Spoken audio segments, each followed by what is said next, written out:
An aluminium rod with Young's modulus this undergo elastic strain of this. The energy per unit volume store in the rod is SI unit. तो यहाँ पे यानी कि जो elastic strain है वो कितना दे रखा है, इलास्टिक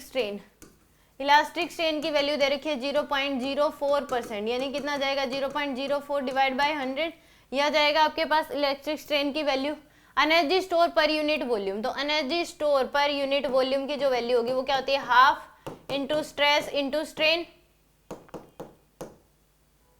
ये होती है आपके पास half into stress into strain के बराबर। तो यहाँ से हाफ इंटू में स्ट्रेस को जो हमें पता y इक्वल टू क्या होता है, स्ट्रेस बाय स्ट्रेन, तो हम यहाँ से y इक्वल टू जो है उसको क्या लिख सकते हैं, y इंटू में स्ट्रेन इक्वल टू क्या हो जाएगा आपके पास, स्ट्रेस के बराबर। तो यहाँ से इसको लिख सकते हैं y इंटू में स्ट्रेन इंटू स्ट्रेन है तो इसका स्क्वायर हो जाएगा। तो यहाँ से y हमें पता है, स्ट्रेन हमें पता है, तो निकल जाएगी हाफ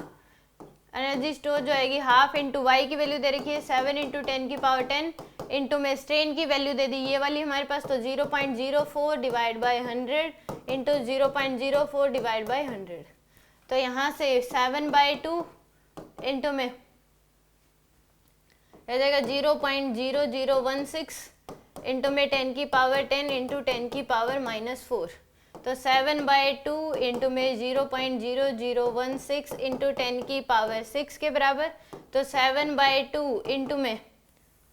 यह जाएगा आपके पास 16 इंटू 10 की पावर -4 इंटू 10 की पावर 6, यानी कि 7/2 इंटू में 100 इंटू में 16,